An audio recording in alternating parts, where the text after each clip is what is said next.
for me to be here today. My dedication and commitment had contributed a lot. Dedication and commitment are not very common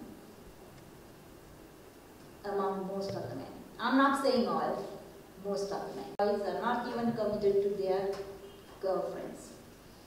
Okay? So, why don't we take this opportunity? This is an advantage that we have. Our commitment and our dedication over the men by using these qualities the females have inherited. My topic today is how I climbed the ladder in a male-dominated industry, and that's what I'm going to tell you today. I believed in myself unconditionally. When I say unconditionally, it truly means unconditionally. I truly believe that I can do anything. And girls, don't ever underestimate your capabilities. That's very important if you want to be the best in the industry. And never settle for the second best. Go for the goal. Never ever settle for the second place. If I take you to the era of your great-grandparents, what did your great-grandmother do? Was she educated like you are? No. She was bringing up kids. Am I to ask one kid or two? No, definitely half a dozen or more. And she was doing all the housework by herself. Cleaning, cooking, washing, and everything. Without electricity, without water supply, without refrigerators and washing machines, no blenders, no grinders, no gas cookers, and no rice cookers. That's what I call multitasking and multiprocessing. They were doing it that time. They were capable of doing it at that time.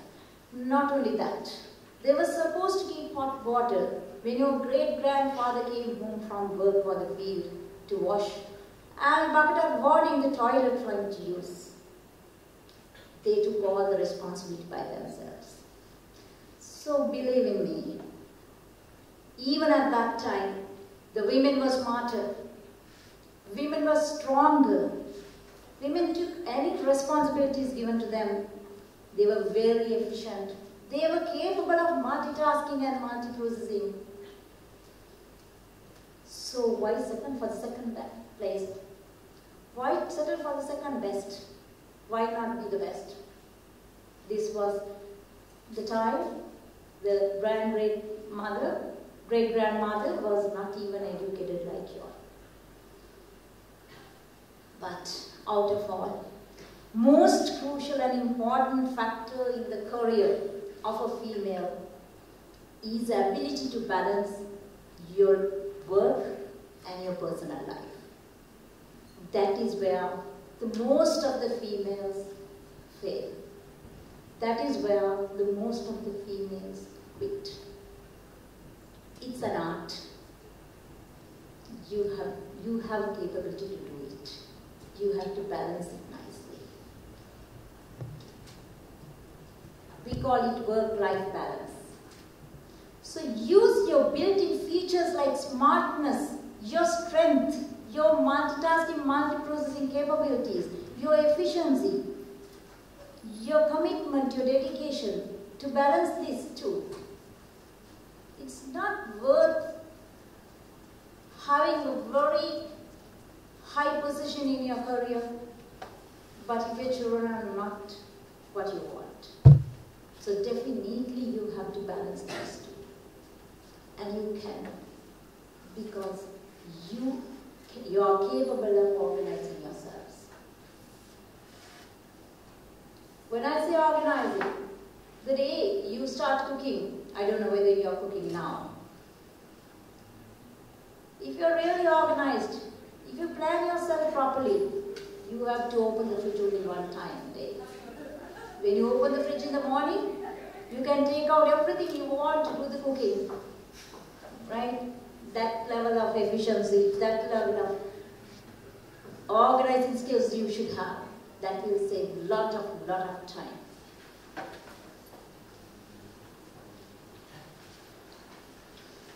The most important factor is the work-life balance is handling your spouse.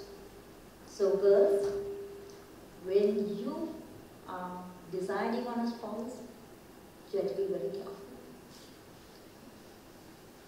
You have to be very choosy. You have to find the best spouse, because his attitude towards your job is the successfulness of your career. IT is a 24/7 job. So you can't just do 8-4 duty. So you have to have a very good relationship with your spouses. Very open. You should never let him break the trust. You have to have a very trustful, very understanding relationship with your spouse. Otherwise, he should understand when you come home at midnight, and he should understand when you get up from the bed at midnight and go back to the office. Otherwise, you should understand that. That sort of a relationship should be there with your husband. You have to be open. You have to tell him everything you do. You have to build a trust. He should respect your job. So then it will not be a problem.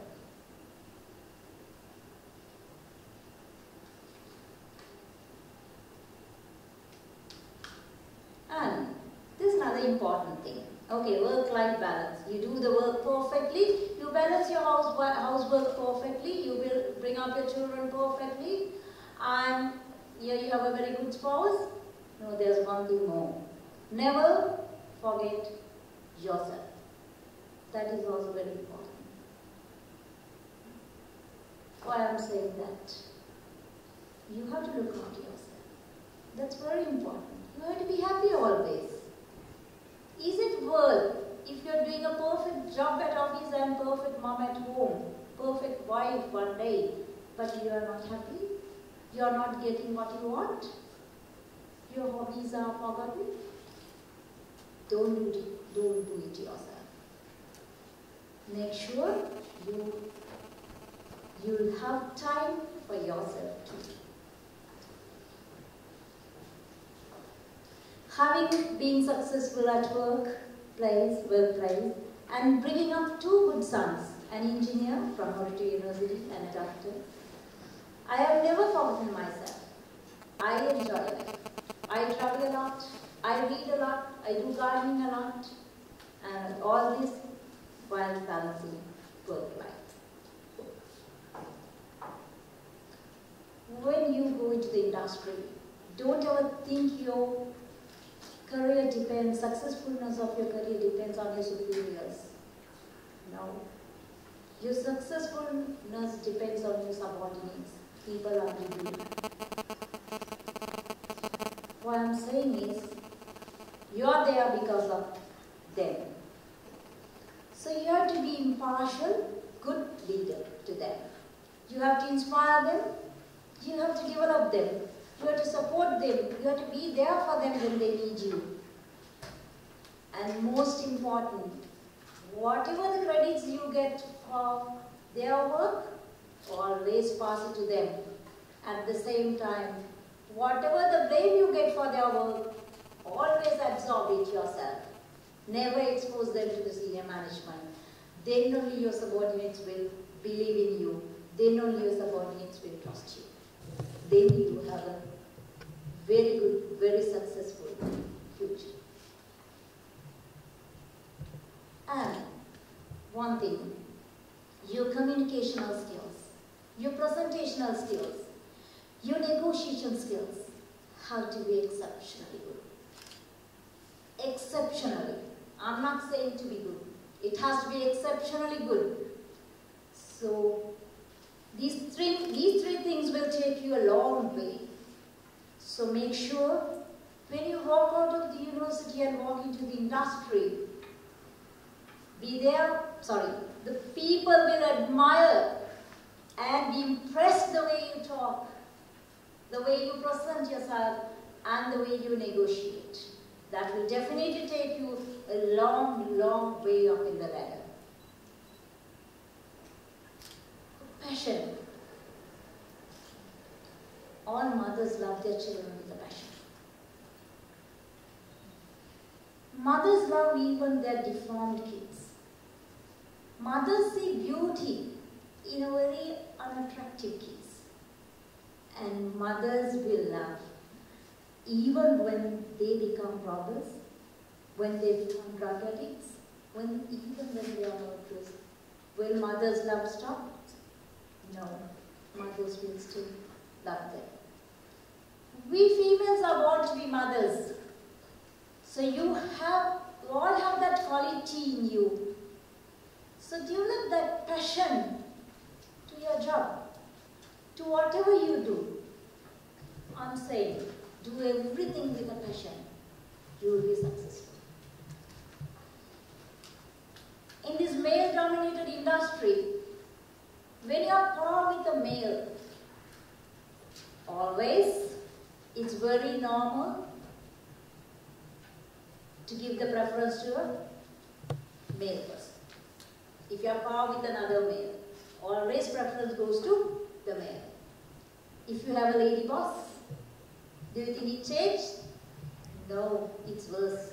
It's always will be the male. Because the ladies are born with a little bit of jealous inside.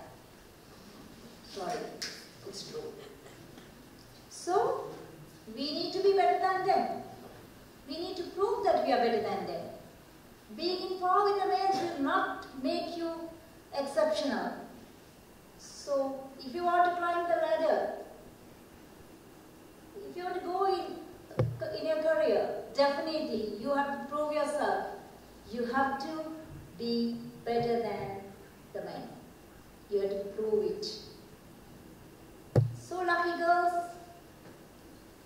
only girls are born with all these. Just wake up. Switch on these built-in features. You just have to switch it on. You have all these features built in your side.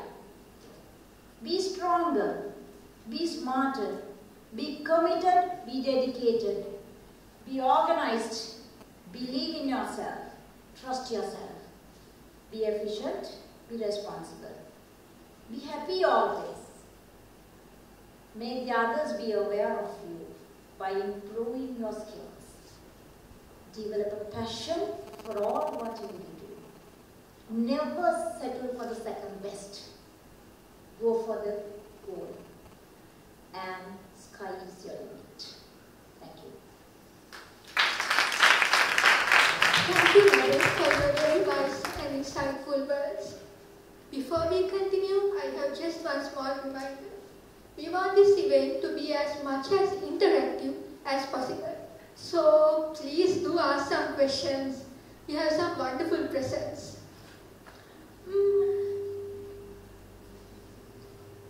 Be heard, be remembered. Undergraduate years are undoubtedly the most molding phase of our characters. It's not only about academic excellence, it's also about becoming ready to be the leaders of the next generation. Today we have a very special speaker who is an epitome of such achievement. Erangidi Costa is a former Cable Club president. She is today a business analyst at Millennium IT and the founder of her own startup. Over to you, Erangidi. Good evening, ladies. So I was expecting more ladies to be here because I actually got access to the registration form and I saw it's around 100 ladies and I was so happy to see that. But let's do with this. So my topic is be heard, be remembered. You must be wondering what this is. Before I start, who is from University of Moratuwa? Raise your hand. Okay, who is from outside?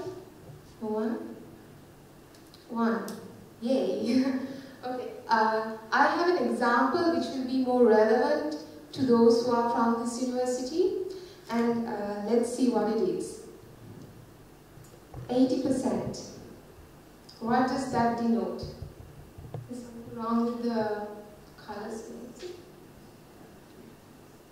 Can't help it. Okay. It's really pretty here. Anyways, 80%. 80% stands for the percentage of boys in this university, sadly, because I have studied in this university and looking at the batches that I know, around 80% of them are boys. 19% is girls. What about the rest, 1%? Well, if you have studied here, you should know it's the cats and dogs that loiter around. So if you take out the cats and dogs, the girls who are in this university is sadly the minority. Right? I hope all of you agree. And that is why we need to take that extra step to move up in our career. I'll present the outline of the presentation. First, I will describe how you could identify yourself, identify your personality, what kind of person you are. Then I'll move on to the steps that I used to strengthen my personality, and also end it with the advantages or the perks of creating an image in the society. The objective of this presentation is for you to take home what you need to change in your life or what you need to do to be heard and be remembered in the society. Your personality. When you say personality, there are two words that comes into my mind. Extrovert and introvert. Who has heard these terms? No one has heard. I'll see. Have you heard this term? No? Don't worry, I won't ask you the meaning. Who has heard this term? One, okay.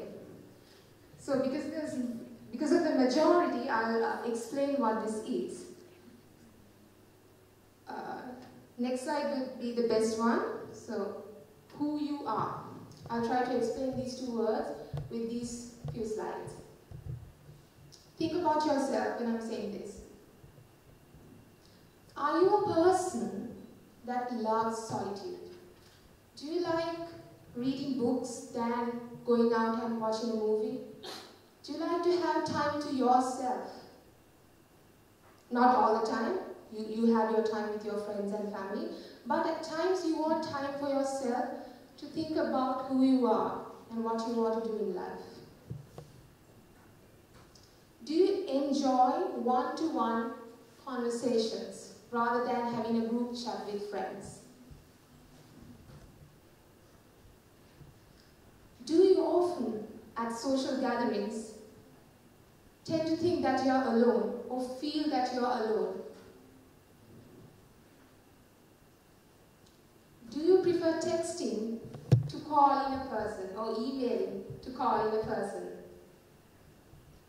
And do you hate small talk, where you have to be in a room with a stranger doing small talk to keep him or her accompanied? If these characteristics, some of them, not all, are in you, we can call you an introvert. Do you love social gatherings, parties, weddings? That's your thing.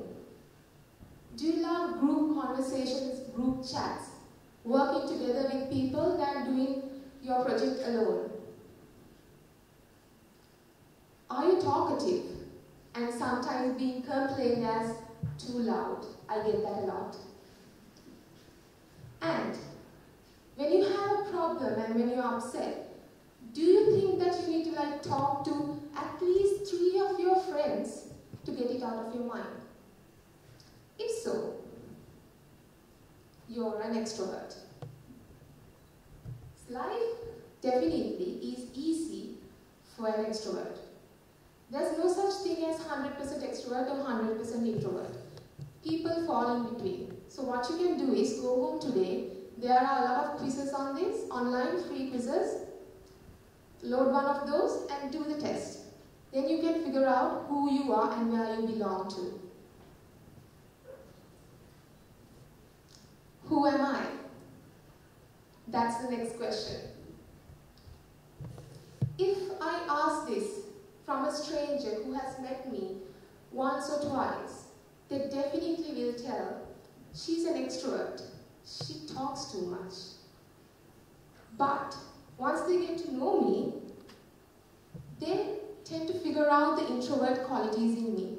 Actually, to tell you the truth, I started being an introvert at school. If to share a story, at school I used to be very timid and very silent, a reserved person who would never have come up on stage to do something like this. And people at school still don't believe who I am today. It's like a different person. And people who know me at my university days can't believe when I say I used to be a very silent character. Sadly, like today, I don't have any videos, or we didn't have Facebook those days, to prove how it was. Anyways, I used to be an introvert, and I used to study all the time. I loved singing. I always sing at my home and in the bathroom. No one knew I could sing. I loved acting, didn't do that, couldn't go up on a stage, and loved dancing, never. So I didn't do any of those, just the books. And I think thanks to that, I actually got an island rank in my A-levels. And the day came where I had to go to school and worship my teachers. So I went. My A-level teachers were very happy. They said, we always knew that you will get this mark. You are a very bright student. Then came where I had to go to my O-level teachers and primary. So we had this long queue because people, the girls were waiting to worship their teachers. And I can hear the girls in front of me, Puta, how are you? We always know that you will get a good position. Things like that. I was wondering whether the teacher will remember me. Actually, no one knew who I was. And once, one teacher asked me, Dua, who's that Costa girl who has got an island rank? I said, Miss, it's me. I actually remember you. Yeah, I couldn't, yeah. So they started stumbling. So that day I went home realizing, even though I did very well in my studies, no one knew me. No one remembered me. I wanted to change. I knew the person inside me was very fun, active, always singing and dancing. I wanted to take that out. So there was this big opportunity where I got into University of Moratuwa, and only 3 of my batchmates got in with me.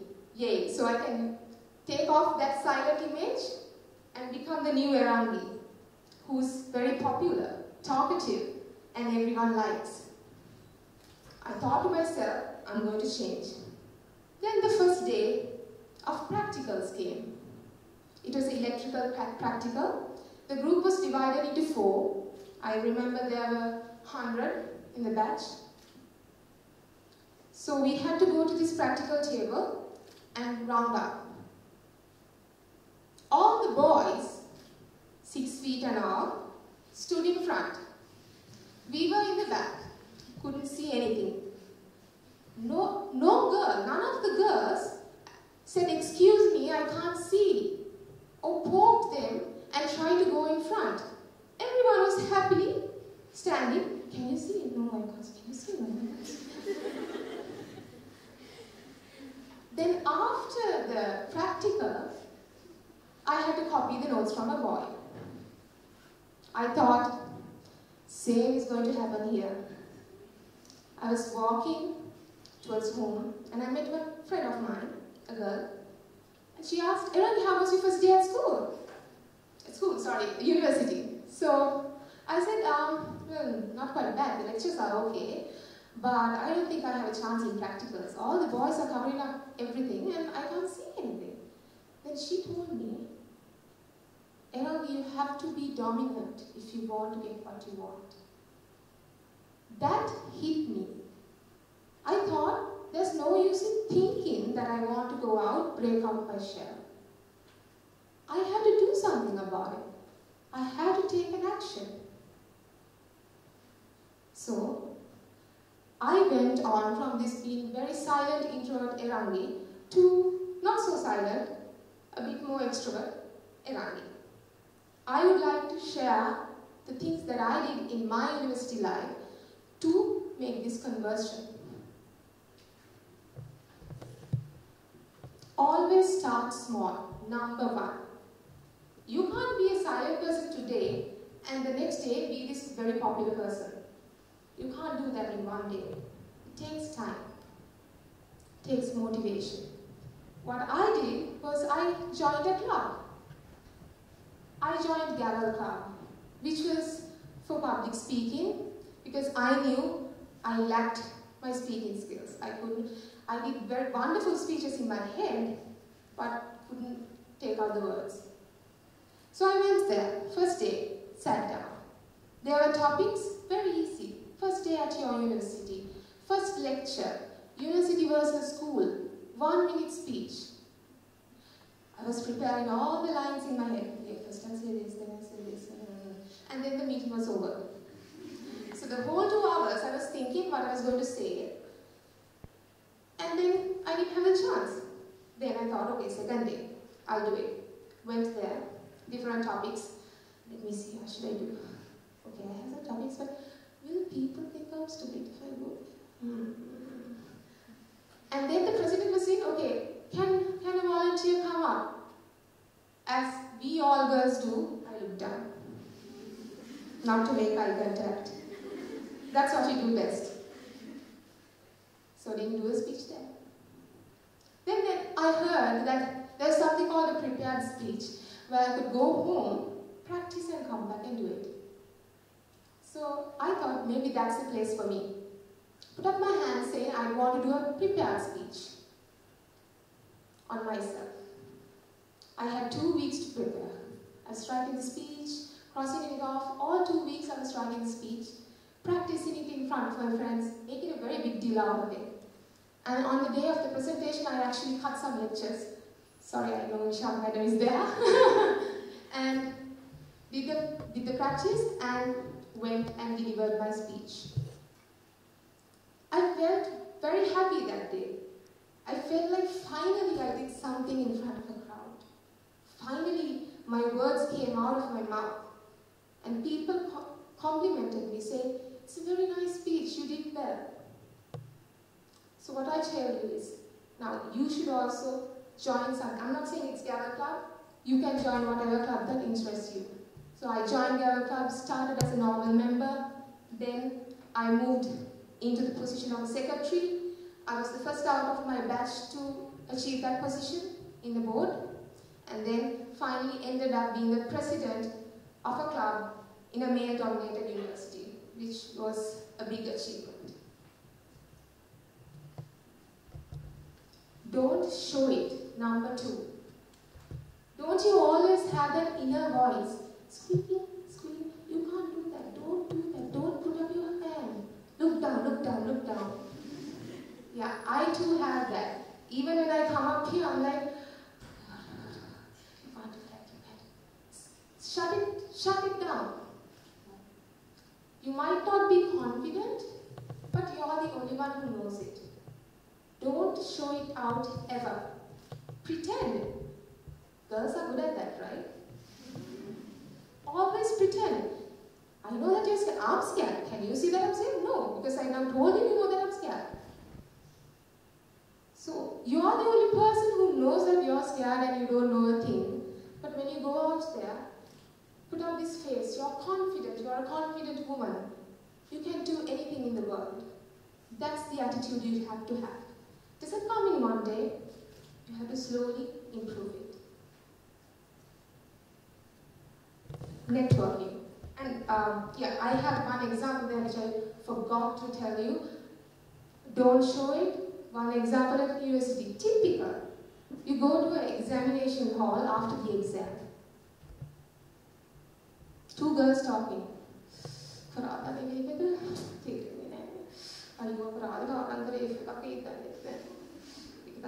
Two boys. Macha ko the Ella. She Ghana That is the attitude we have. And at the end we might have better marks than the boys. Yes, I see that's true. But we are not confident. After the paper we think, end of the world. So try changing that. And networking. Very good example is, go to a wedding, go to a party, go to a social gathering. What do you see? A set of girls sitting together, eating together, talking together, going to the washroom together, coming back together. Why? You're only with your friends. Whereas boys go out. Macha, how are you? They introduce themselves to other strangers who have mutual friends. They have a bigger network. Of course, they have a better advantage where they can use the machan word. Because even at office, my peers call my boss machan and I can't call my boss machan. That is there. But that is why you have to take that extra step to build your network. Because you don't know a person whom you had like 2 or 3 conversations might help you a lot in your future. So these are the 3 steps that you should focus on to develop your personality while you are doing studies as an undergraduate. Let's go to the advantages. The first advantage, winning interviews. What is an interview? Stupid process. 20 or 30 minutes to evaluate whether a person is good or not. So how can you evaluate a person in 20 or 30 minutes? Obviously, it's the personality that you put across. It's how you present yourself. At office, I have this guy who's an intern who doesn't know a thing. But he talks, oh my God. When I ask him, what is a stock market? You tell me what is a stock market. Then I thought, okay, he knows what, okay, this is what it is. Then after a few months, I figured out he didn't know what a stock market was. But he's very confident that you have in boys. So at interviews, you can win the interview if you show yourself, your personality, put out some extrovert qualities that you can develop over time. Fast tracking your career. Always, girls will have a disadvantage. Girls, when they get pregnant, boss goes like, what are we going to do with her? We have that disadvantage, but that shouldn't stop you. That shouldn't make you worry. What am I going to do when I'm married? How can I do all this work? How am I going to cook and do this work? Don't think about that. As long as you're single, start fast-tracking your career. For example, now I'm a senior business analyst at Millennium IT. So one part of my role is to go abroad, meet clients, have discussions and trainings with them. If you tell a boy, you have to go to this country, sure. A girl, is it safe? Am I going alone? Is there anyone going with me? You shouldn't show that. It might be an unsafe country, but you have to show your confidence. Yes, I'll take the chance. Inside your head, you might be like, what am I going to do? But if you are asked that, take that opportunity. Because boys will always take it if you don't. You have to fast track your career. And for me, for the 3.5 I've worked, I've met people who are in positions like general manager, product manager, COO, CEOs, and work with people like that. And when I go to countries like South Africa, UK, and Canada, I see that people at my age are still junior officers who don't even report to those people. So here in Sri Lanka, we have more chance of getting to know our foreign clients. So use that opportunity to fast track your career. seizing the opportunity. I was talking about seizing the opportunity in the second part as well. Let me give you an example. As in my introduction, I have my own startup. So in addition to the work I do at Millennium IT, I have my own shoe line, it's handmade shoes. I have started it with a friend who studied at University of Moratuwa, sitting next to me at the lectures. So we were talking, what should we do after uni? Should we just work? No, we should start something else as well. So I do 2 jobs. So we have this shoe company. At the start, we didn't have a shop. We did orders. We get orders, we do a shoe, and we deliver it. We have exhibitions or sales. So at one of these sales, I see boys coming in, okay.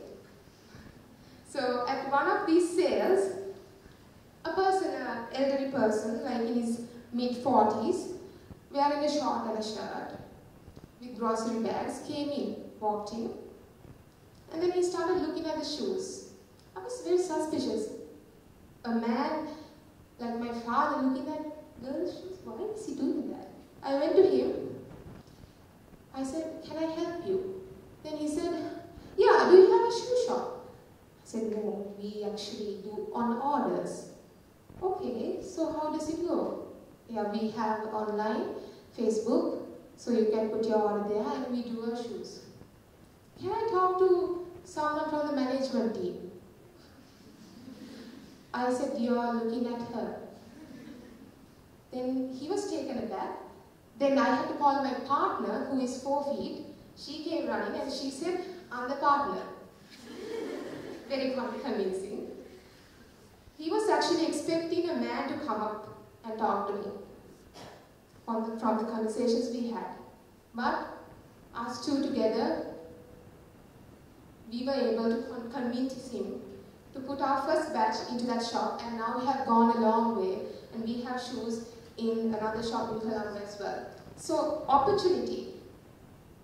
Always grab the opportunity. When it comes knocking your door, grab it and do your best. Recognition. When you have a strong personality, or when you build up a strong personality, you get recognition you want. I have to boast a little about myself for this point, but I hope you won't mind. So, in my company, I think there's more than 500 employees, and I've been selected out 1 out of 27 as showing potential leadership in the company. So we have a separate batch where they train us separately. So that is one. If not for my personality or my image at office, I wouldn't have got that position. And then I have been recommended by one of my general managers who are not even in computer science to IESL College of Engineering to teach a subject. Data structures and algorithm, I hated it. I'm sorry, madam. I hated it. But when I told my manager, I hated the subject, how can I teach it? He said, the person who hates it the most is the best teacher. And I have proven it right because I have completed my first batch and I have got the best feedback from all the lecturers, saying best. And I actually started my second batch. I did a very small feedback session, and one of the girls said, best lecture so far. I don't know whether she was thinking of more marks, but that was the feedback I got from a girl. These are small things, small advantages that you can get if you improve your personality and how you handle yourself into the society. The Facebook COO always shares this quote in her speeches.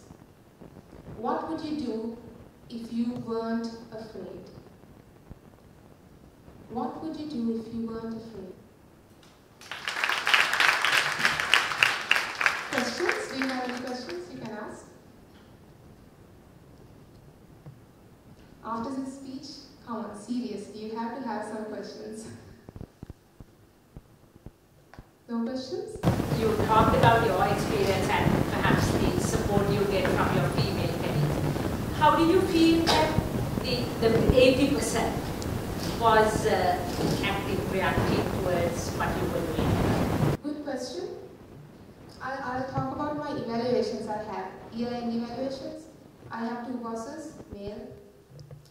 Eraki, you're very dominant. Try to, listen to me. That's the advice they give me. Because it's Sri Lanka. When I go to a developer who's a guy and tell him, do this, who's she to tell me this? But if a boy goes, Machan, can you do this? I can't tell him Machan. So they are like, what is she doing? She thinks she knows it all. That's the perception, sadly, most men have when women go up the ladder. But that shouldn't stop you. Because if you worry about who likes you or who doesn't like you, you will never go up there. Stop thinking about that and do what you want. And another thing, there was this research done at a university, I don't remember. So 2 groups of students, they gave a sheet of paper. One said about Sam. It said Sam is a leader who went up the ladder in few short months, very energetic and so on. One group was told this is a girl, this is a woman. The other group was told it's a man. Then they got feedback.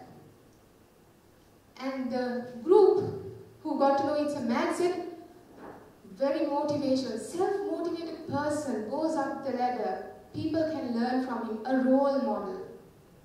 What did the other group say? Kind of too bossy. Try to bosses people around, dominating. But that's the perception people have. Don't think about it, don't think who will like you when you do this. Go up to the goal that you want. Thank you. Anything else? Any more questions? No?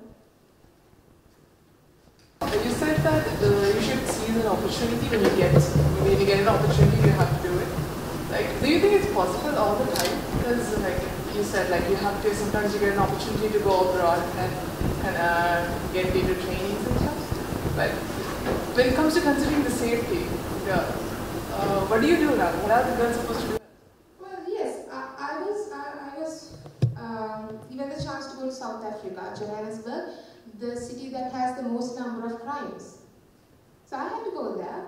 That was my first opportunity to go abroad. And mind you, we are not doing this blue-collar job. We are doing a white-collar job. And our company gives you a safe flight and a hotel. Right? So things I do to protect myself, sometimes I drop a mail to the client saying, I don't have a way of getting from the airport to my place. Can you recommend a good cab service for me? Because it's a new country. Those are little things that you can do. And I once did for one of my trainees, and the client actually called me and said, don't send her alone, we will send a cab service. And they had actually paid for it. Things like that. Without saying no, you can do small things like that to grab the opportunity. Did I answer your question? Okay. So I guess that's it, otherwise I'm running out of time for other speakers. Thank you.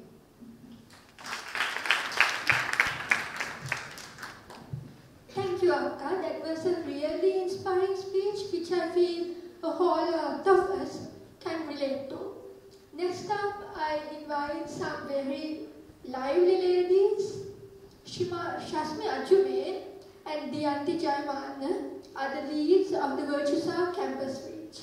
They will be conducting a very fun and hands-on session on professionalism and etiquette. Over to you. I'm like really loud, and people tell me that I don't, speak too much regarding it. So, can everybody hear me at the back? So, we got a very complicated topic, which is ethics and professionalism. So, we've selected a few things here and there. It's not going to cover everything, unfortunately, given the time slot. So, we'll be just covering a few basics. How to dress, how to eat, email and telephone etiquette. Just a few things you guys can pick up that will help. Guys,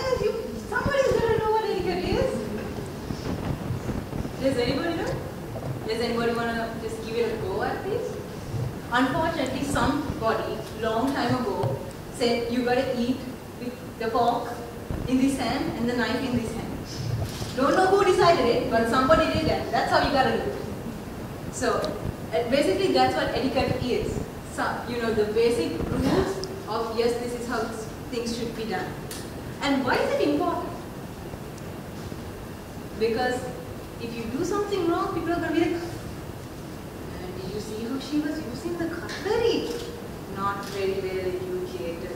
Or did you see her hair? My God, what's wrong with this child? See, that's the problem with society, right? Unfortunately, even I do it, we judge people. And if you do something wrong, everybody's going to jump on that bus and say, my God, that girl is such a mess. So that's the thing. It's very important to know what the right norms are to make sure you are also on the right page.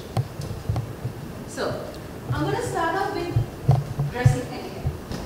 I actually came across this because I was actually doing something, which I shouldn't have. I was looking over my colleague's shoulder at office, and she had this email, and I was like, oh, go back. And it was for this presentation, and I was like, oh, I can actually use this. Because it makes sense. You dress shabbily, and people will talk about the dress. Did you see those jeans, huh? Ripped. Has she washed it? Did you see that t-shirt? It's her brother's. It's a royal one. So that people will remember. But if you dress nicely, they will remember you. That girl is so pretty. Did you see how she was wearing? Did you see how she had matched her accessories? Did you see how she was walking with confidence? So it will leave an impression in somebody's mind. And let's say, for an example, you're meeting somebody for the first time. Okay? They haven't seen you, they haven't even heard of you before. You walk through the door. Before you open your mouth, they're going to judge you on what you're wearing. That's why in interviews they say it's very important on what you wear. Is that the 30-second judgment? What is person wearing? So if you come like all messed up, they're going to be like, yeah. After you open your mouth, it's a different story. Then you might be going off anyway. But the first 30 seconds, it's what you wear, how you present yourself, how you shake your hand. So this, I think, actually it's a quote from Coco Chanel. I hope do you all know who Coco Chanel is? Okay, so it's a very famous designer. And I think it's actually really true, and it's something that we should just take a moment and think. And moving on, just a few of the basics. I know there are guys here, and unfortunately, this is a girl session, so I'm going to talk about girly things. So you need to deal with it. Okay? So I'm talking about personal hygiene. Maybe some of the guys can take home the session as well. No offense. But it's sometimes really sad because just 2 weeks ago, a colleague of ours came up to me and started talking. And I wasn't talking back because I didn't want to breathe. So I'm like, And I feel so bad because this person is educated, smart, but my dear Lord, the body odor was so bad. And you can't, and you don't know whether to say something, you can't say something. So I think it's more about being aware. It's self-awareness. Am I sweating? Should I do something about it? And there are countless products, right? Ranging from different price ranges. So it's very important that you be aware of yourself, because if you do feel uncomfortable, you think, oh my God, I'm sweating. So you go to shake someone's hand and or if somebody says, okay, you show up on the presentation, you're like, okay, if you look to this side of the chart, you want to raise your hand. So you need to be aware of all these things. And then that will help you in your confidence and how you carry yourself. Also, your nails. I'm actually very fanatic about my nails, so I make sure I clean them and I paint them and I take care of them. I don't have a pet, so my nails are my pet.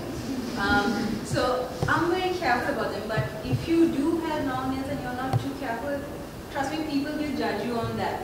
If they're not clean, if you have food stuck in them, especially if you eat during lunch with your hand, and then you have the food smell, you need to be a bit aware of that. So if you do have long nails or even short nails, make sure it's clean, even on your feet. With some people, they wear these beautiful shoes, terrible nails. So, there, like I said before, there are countless ways you can maintain them, different types of products you can use. So make sure that you maintain yourself so that you feel good and confident. Also, makeup. Keep it to a minimum. How many of you wear makeup? Yeah. Anybody, do you all wear, not to university, but do you all wear makeup outside of university? Have any of you all experimented with makeup? Okay. So the truth is, unfortunately, you need to at least experiment. When I was a teenager, and I used to actually sneak into my mom's makeup kit, take it over to my room, and I used to experiment on myself. I looked like a clown afterwards, powder and eyeliner, lipstick all around the border. I looked terrible, but that's how I trained myself. So over time, it came inside the lines, the eyes looked better. So now, even in a hurry, I can do my own makeup and go. It's all about practice, right? If you never use makeup, and if you just use it to go for a function, it's not going to look great. That's the truth.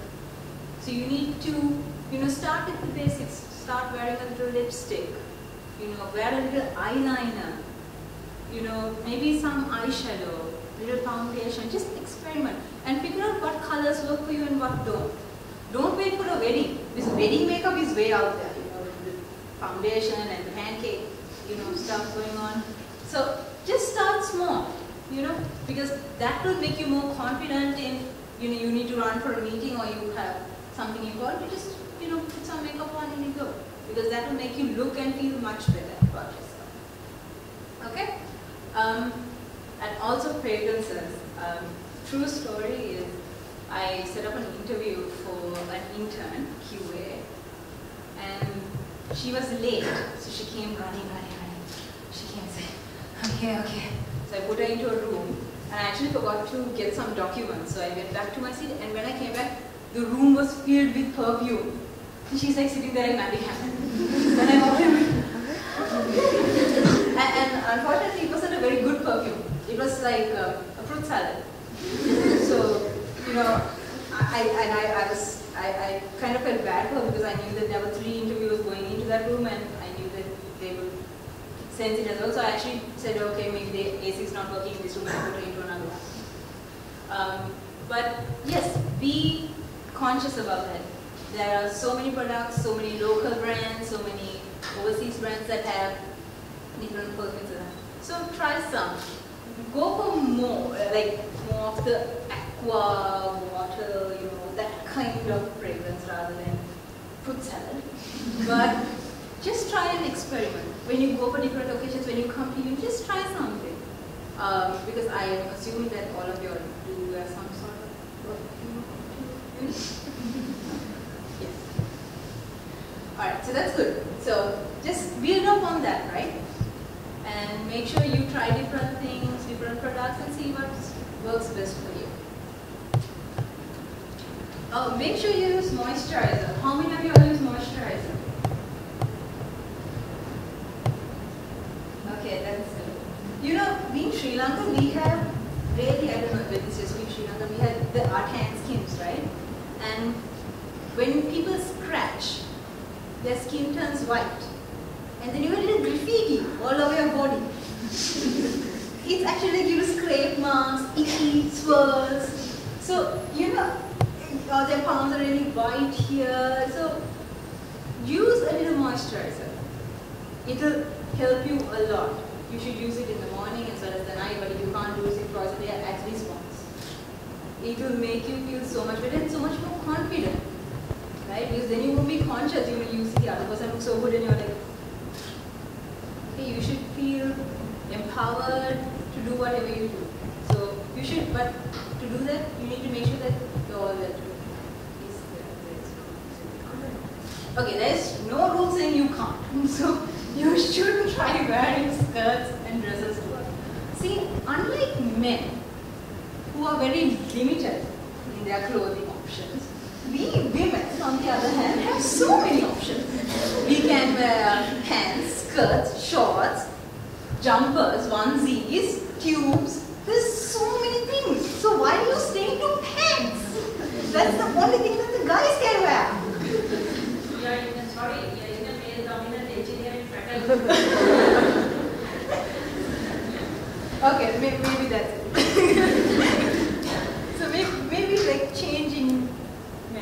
I don't know about it. Maybe that's something you guys can work on that.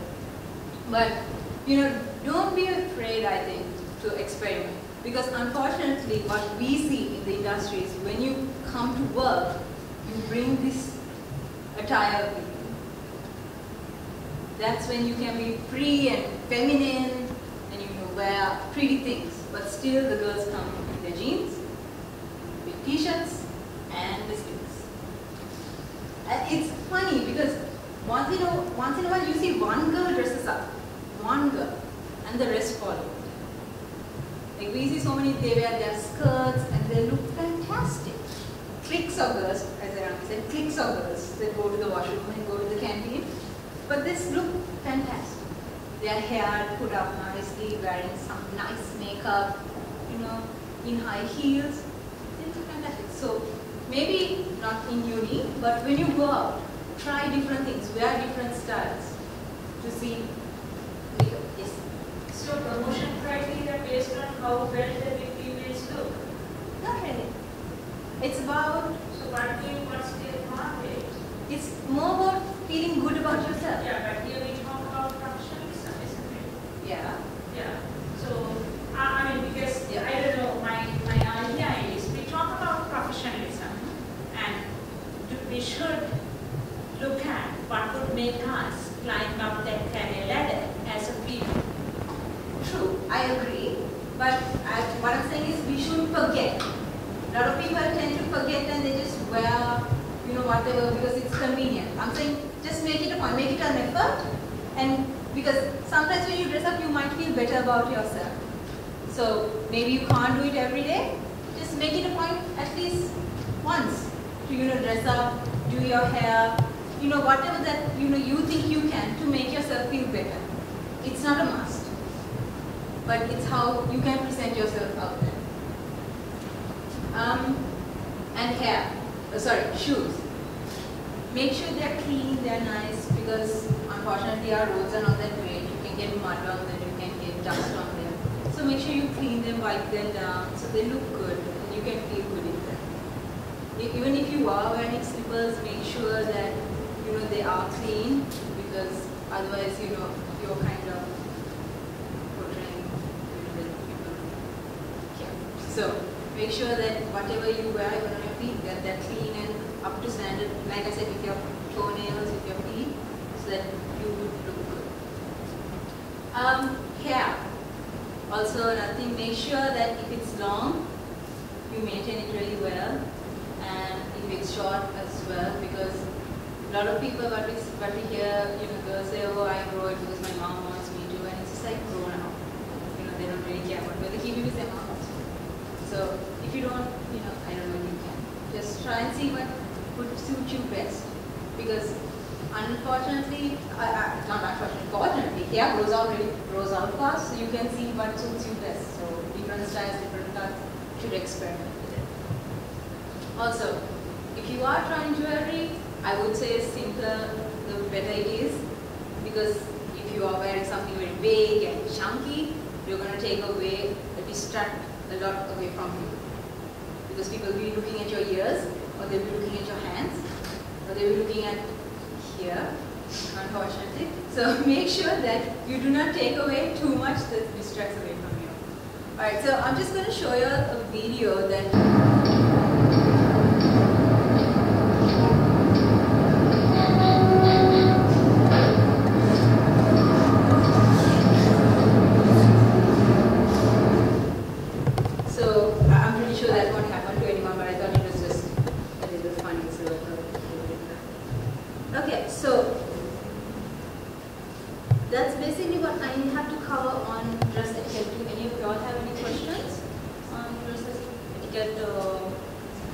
makeup or shoes or colors or anything like that.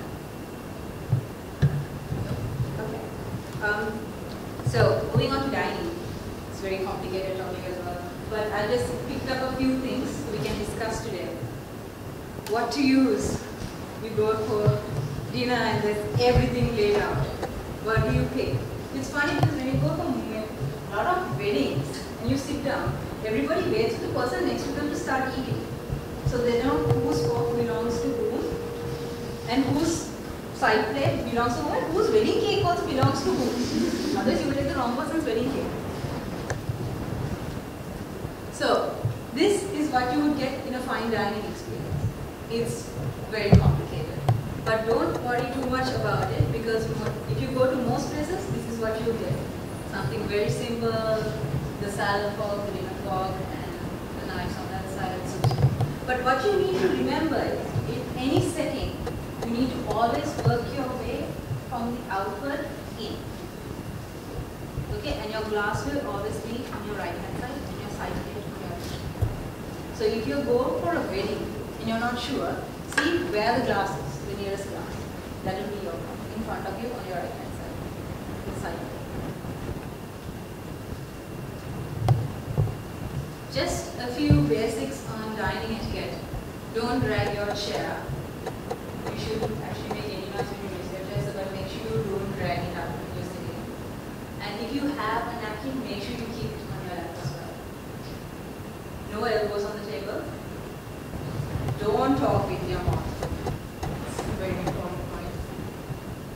Don't blow your nose. You know, unfortunately, we eat spicy curries and a lot of people do. Yeah, no, it happens, right? But it's actually frowned upon in dining etiquette. So if you need to blow your nose, ideally you should excuse yourself and move away. A lot of people, they just sneeze, or they sneeze onto you. So you should ideally excuse yourself away from the table and go blow your nose. And ideally, you should switch off your phone during dinner. It's supposed to be very cool if your phone rings. Just a few more FYIs at the table. Your bread bun should be cut into individual pieces. You know, we have this thing where we cut it in half, we put the butter, then we put a salad leaf on top of it and we make a sandwich. You're not supposed to do that. You're supposed to break the bread off, put a bit of butter on it and eat. So little things like that will make you look so much more professional. Also, if you have something like, let's say you eat a fish bone, don't take it and don't keep it in front of everyone. Just discreetly look away and keep it on the side. And also, you know, a lot of the times, unfortunately, in Sri Lanka, when you go to the toilet and come back, your plate of food is gone. It's the way to make it. Yes, the way to do it. But I wasn't finishing bingo. Oh. So then again it goes. So, in order to prevent that from happening, you can just follow these two ways. The first way means you're not done eating. So your cutlery will be kept at 7 and 4. That's the clock. And if you are done, it will be at 5. So if the waiter is not aware of that, I'm sorry. But ideally, if you follow this, they should not take your plate of food away from you. In addition to this, there are tons of videos and information on the internet covering food etiquette and tons of things you can pick up. So I would definitely suggest for you all to go if you want to learn more and read up on a few things. I just have one more video which I thought was funny.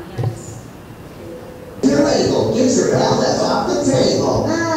Okay, you can just tell me, you don't have to sing it. Well, a good tune will help you remember. That's not proper etiquette. In fact, neither is slouching. Yeah.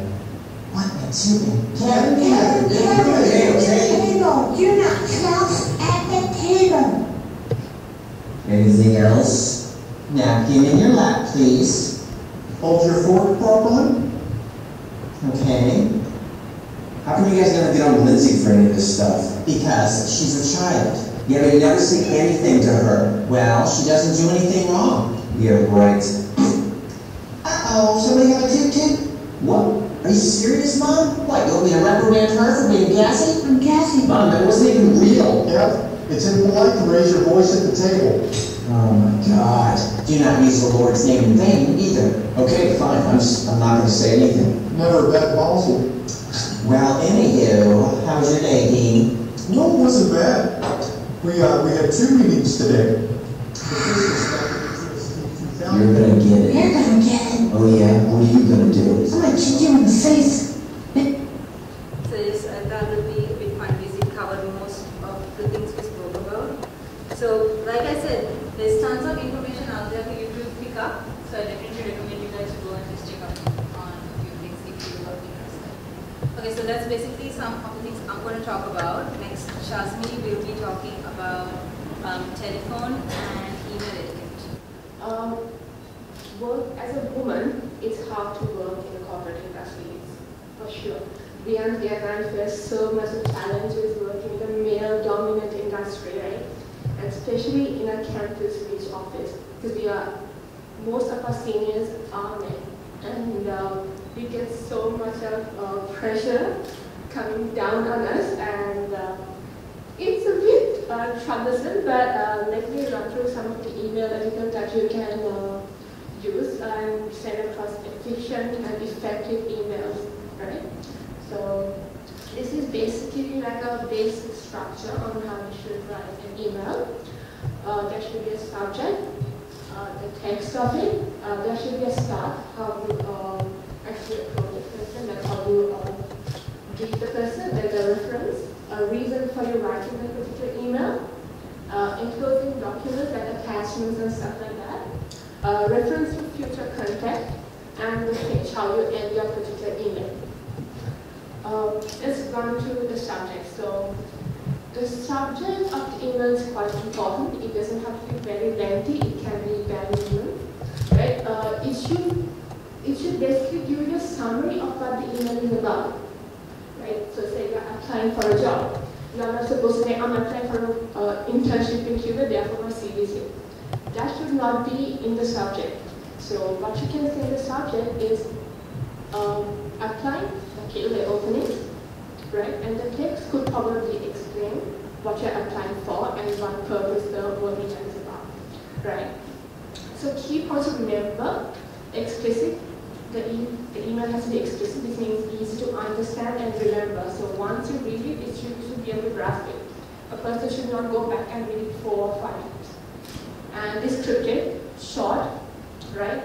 Exclusive. One email, one subject, right? If you want to address a senior, but you want to tell multiple things, you're not supposed to use one email to talk about multiple things. If you have multiple things, you should write multiple emails.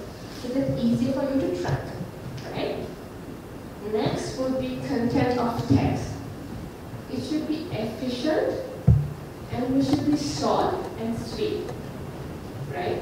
It should be brief, to the point. Don't go and drag it. Because we do get emails that go on and on and on, but we don't have time to read it. Just make it to the point, right? I'm not going to elaborate too much on that. And let's go to start on how you address a person when you write. So if you know who you're writing to, say you're sending the CV to the recruitment manager, then you say, dear recruitment manager, I'm writing in reference to, right? And if you don't know the person you're writing to, say you're applying for an internship or you're applying for an employment opportunity, but you don't know the person who received the email, this is a female or a male. So then what you do is you say, dear sir or madam, right? And there's also this, dear Mr., Mrs., Miss or Miss.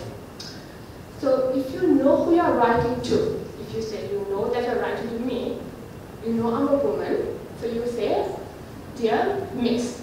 Unless otherwise, I tell, you can address me as Mrs. or MIS, Miss. But of course, Mr. you can go on like that. And if you know the person personally really well, then you can of course go and say, dear Frank. That's what we do at Moratuwa, because we know most of our seniors, we will say, hi, so-and-so. But if we address to you, we will say, dear candidate, right? Or dear Dr. Visakha, or so on, right? And referencing. So if you get a letter, and if you say you get us positives, right? And you say, get back to us by this particular date. Then you say, in reference to the letter dated this particular date, and in regard to this particular event, I'm writing to you. Right? So you always have to refer to what you're writing. And the other one is reason for writing. It's pretty much similar to the reference. You should always give a reason for writing. I see most of these candidates who send CVs across to us, they just send the attachment only without saying what they're applying for. So now we need to screen it, and we need to figure out what they are applying for. So we need to call them. Sometimes we call them, they don't even know what they are applying for. But when you actually sending an email across to someone, please make sure that you write what you're applying for and the reason why you're applying. Just give a brief description, so it'll be easier. And even when you're writing, when you go to a corporate, it's really important that you have a brief understanding on what the email is about. Because sometimes people are too busy that they don't, if you don't give a proper understanding, they will probably delete it. I do that most of the time. I shift delete most of the emails because it doesn't have that content. And enclosing documents, if you have attached a particular document, you should say, I have attached here to, attached here with, or I'm enclosing attachment or something like that. Because you need to make sure that the person knows that you attached an email, attached a particular document. It can be PDF, it can be a normal Word document, it can be Excel, but it's important that you mention in your email that you have attached the particular document, right? And reference to future content. Obviously, when you write an email, you want a person to reply to you, right? You're asking for a request, so you say, I'm hoping I'm looking forward to a favorable response. Looking forward to hearing from you soon. Or if you're meeting that person later on, maybe in a week's time or so, then you say, hoping to see you soon on Thursday, or hoping to see you soon on Saturday, or whatever. But you need to make that reference, right? And ending particular emails is also pretty important. There are particular terms that you need to use when you're ending emails, right?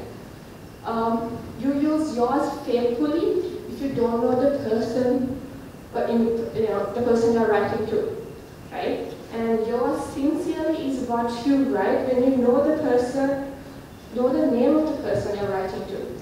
And best regards and best wishes. Best regards or best wishes if the person is a close contact of yours, right? So now if you're applying for a job interview or internship, then what you're supposed to say is yours faithfully, right? Because you don't know who you're applying for, right? But if you know me, you can just say yours sincerely, right? And these are the basic tips of email writing. You should make your purpose clear why you're writing it, right? Brand with a meaningful subject line. You shouldn't have long lines running across your subject. It should be short. Write in short paragraphs. Should be at least 3 paragraphs, right? Minimum 3 paragraphs. Don't write it more than that. And at least 1 to 2 sentences per paragraph, right? And have about 2 spaces between each paragraph. And stick to one topic like I emphasized earlier, and capitalize appropriately. I, when you're referring to yourself, it should always be in capital I, not in simple I. When you're starting a sentence, it should be a capital letter. If you use capital throughout the email, it's not right. It emphasizes that you're shouting at the person. And if you use simple letters all the time, it emphasizes that you're lazy. Right? So be cautious on what letters you use and the language you use, right? And a sensible email signature. Make sure some people have the standard email signature, say thanks, best regards, best wishes. But like I said earlier, right, you need to use the appropriate ending, whether it's yours faithfully or yours sincerely, right? And most of the time when you go to a corporate, they have their traditional email signatures. Use that because you're representing a corporate, right? So that's what the outside world needs to see. Okay? Any questions on these areas before I move on to the next topic? Any questions, anyone? Can I move on to the next one? Oh yeah, I'm sorry, I forgot about it. I have a couple of examples. Okay, now, this is an email that I got. It says, dear sir, madam, thank you for calling me for a curious second interview. I want to change the interview date as my final exam will be held on the same day. Can you please move on to any alternative date on the same week so that I can make the interview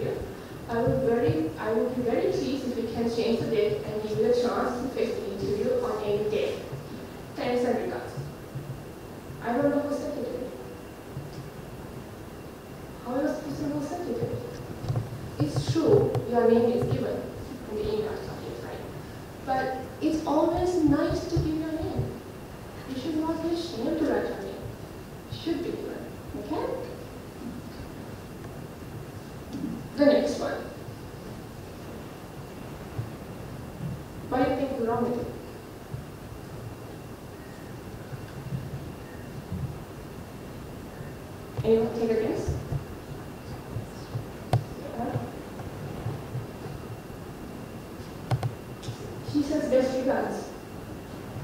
Does she know us personally? Yeah, it should be yours sincerely or yours faithfully, right? But all in all, what he's trying to say is correct, right? We understand his message, it's not complicated, right? Writing a perfect email doesn't necessarily mean you need to have perfect English skills or you need to know English perfectly. It means giving an effective and efficient message across to the other person. So the other person doesn't have to read it and go through it on and on just to understand what you're trying to say, right? The next one. What's wrong with this? What's wrong with it? Any guesses? What is it for? Do you know what is it for? Because I don't know. It's just a CV. I don't know what I got it from. I don't know who the person is. The body is just empty. You should always mention what you're applying for. Just give us a basic idea on what you want us to do with your CV at least, so that we know, right? We don't ignore these emails, we go through them, but it will be nice, you're creating a brand, right? Because when we see this stuff, what we think is like, this person is completely nuts, he doesn't know what he wants to do in his life, right? So email etiquette like this would also have an impression. It creates you, it's your brand, right? You don't want the person to think bad about you. Can you kindly wrap up? Because there are 2 more speeches and there's 3 more. The next one I'll run on telephone etiquette quickly. So this is another thing, telephone etiquette. It's also about you. It's about your company. It's about the department you're working in, right? So it's important that you talk to the other person very politely, right? You need to be friendly, helpful, and efficient at all times, irrespective of how busy you are. And making calls, a few tips on how to make calls. Prepare your call. If you don't want to call this person, make sure you have all the points jotted down. At least for the first time, make sure you have all the points jotted down, right? I keep it short and simple. Identify yourself. I get numerous calls saying, hello, I got a call from this number. Can I know what you called me for? I don't know who the person is. We constantly ask them, may I know your good name, please? And then they would reply, but don't make him have it. Always, when you call the person, and when he answers, say, hi, I'm so-and-so, I'm calling with regard to this particular incident. Right? Always introduce yourself. It's nice to introduce yourself. Right? If a person is engaged, hang up. You don't have to hang on to it. Right? If a person doesn't speak up in 3 rings, hang up. Because obviously the person is a bit busy at the moment. Right? Next up, answering the call. The ring, answer the call. And identify.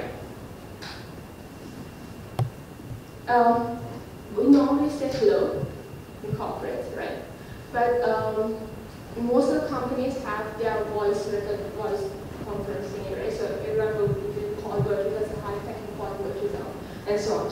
When it comes to you, we say, hi, I'm Shabbat speaking, how can I help you? You always introduce yourself and ask them how they can be of assistance, right? And keeping the call on hold.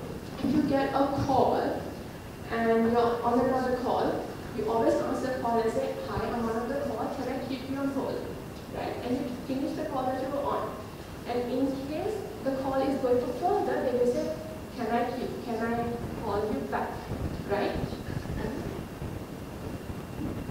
Okay, so these are few things that do's and don'ts while you talk on this phone. Speak clearly, use a normal tone of voice, always have a smile on your face when you're talking.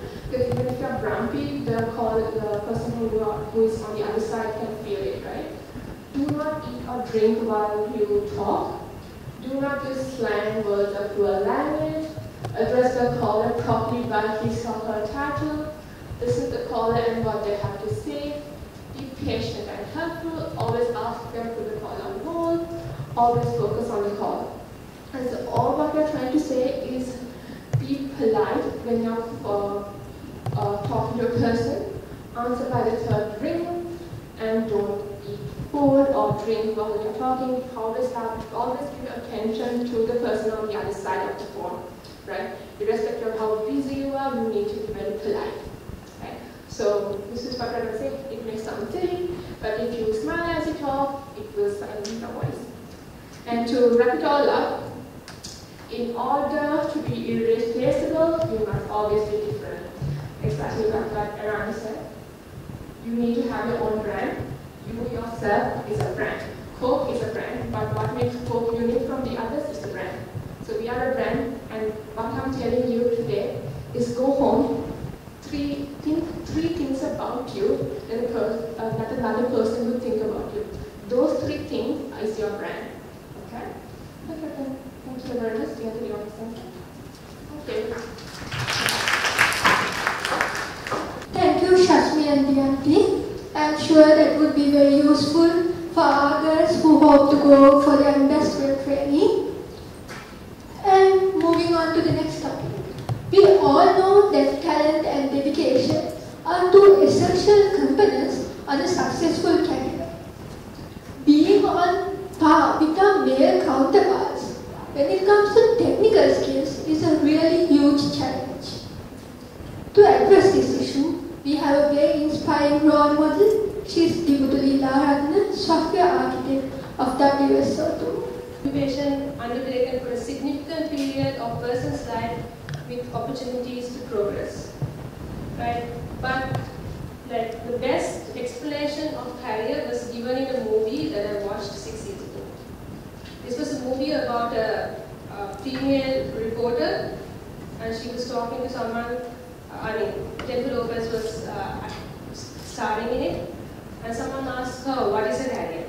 And she says, "Career is something you want more than anything in your life, that you spend time, energy, and do many sacrifices, personal and in all aspects of your life, right?" So pursuing a career is definitely has great benefits because you are focused. You will get remuneration, you will get satisfaction, you will get acceptance, but you also have to remember what we sacrifice for that.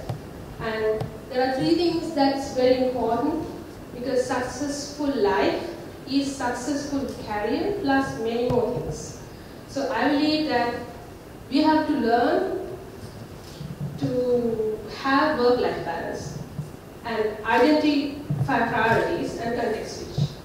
So as a young girl, you might not feel the importance of work-life balance, but as you grow up, as you grow older, as you become a mother and all of things, you will learn it's very important that you become successful in career plus in life. So success at different stages of life differs. So I would like to talk about a little bit about women in IT, starting from history. This is a picture I took in San Francisco. I found this very funny because it shows how women were, and it shows how women are. I mean, we have walked a long way from where we were, but still a little bit of male dominance is still there, right? This is a statement by the first female engineer in tech. So when she answers the phone, people used to say, "I want to speak to a real engineer," and then she would used to say, "I'm a real engineer." And they say, "No, I want to speak with a real engineer." So she developed this pattern. Okay, well, tell me about the application you have in mind. We have 3 lines of modules ranging from 5 to 10 megacycles. And so she went on, and after a while the line goes dead.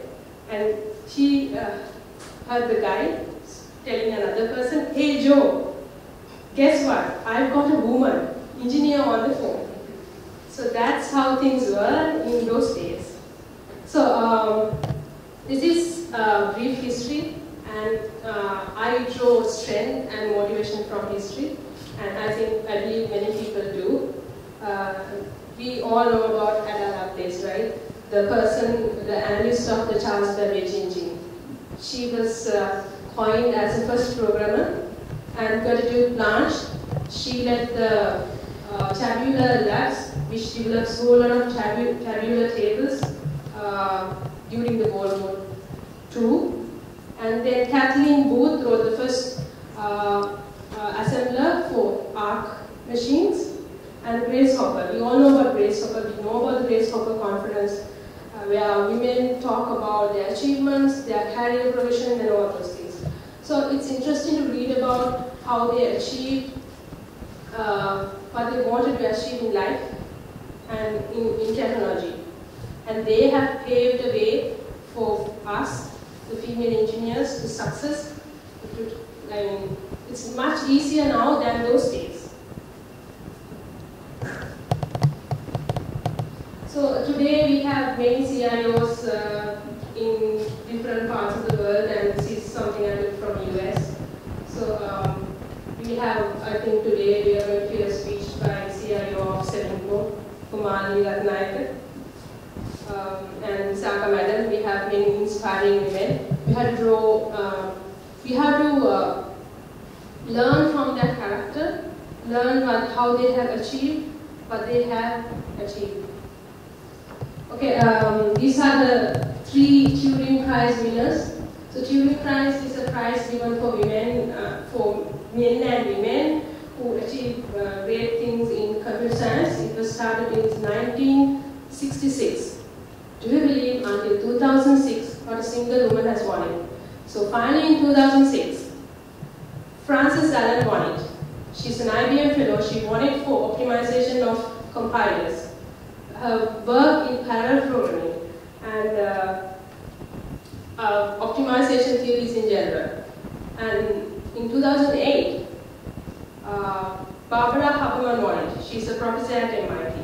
She's known for distributed computing and operating system work that she did in operating systems work. And in, I can't remember the last year. So Shakrila Godwesser won it for her work in cryptography. So these are women that we can admire and look up to. They have achieved greatly in the field of technology. So there are so many great characters in history and even now, but still if you look at the industry, women are a minority, big time. So I can remember when I joined the university, the percentage of men and women, there were 7 boys to 1 girl. That was my batch. I hope it has improved over the years. But so the choice of education, I mean, when the input is low, the output is obviously low. So in the industry, we find a lot less number of women. And so when it comes to computer science, women's perspective of computer science has this geeky factor. But when it comes to men, they think it's cool. So that's another reason that there's a minority in the industry. And you know, 75% of technical women feel they are underappreciated compared to their counterparts in non-technical fields. That's another reason that there's a big minority in this IT field. And the peer pressure. Like, families might think if you do computer science, it's not, if you do engineering, it's a job for the man, not for a girl. So it's the culture, it's the family, it's your friends. So due to all of these reasons, we end up being a minority in a wonderful industry. So talking to you, I know you have passed that barrier. You are on your way to be well equipped with education. You have broken the first barriers of convention. You have denied the stereotypes, but as you step into the world as career women, it's the same ball game in a more severe way. So better be up for it. So first of all, if you want to pursue a technical career, the first thing you need is the passion for it. So you have to ask yourself, do I need to do this? If you don't, you should not. I mean, because you should not do anything that you don't want to do in the first place, right? You should always do what your heart tells you. Let the heart lead you. But when you're making the decision, deny all stereotypes. Because when you stick to stereotypes, in the end you cannot be happy. You can be happy only if you become yourself, true to yourself. So what you need good education. Being in Moratuwa, being the cream of the country, and being a girl, you have denied all odds. You have beaten all odds to come here. You have the education, you have the analytical skills, and without passion you couldn't have gotten here. So, and perseverance. Everything is in you. And to be a successful technical career woman, you need all of these things. Plus, you need teamwork, you need to be a diplomat. Because you are going to be in a world where the majority are men, where your bosses are men, minority of your bosses will be women, and it's not always going to be friendly.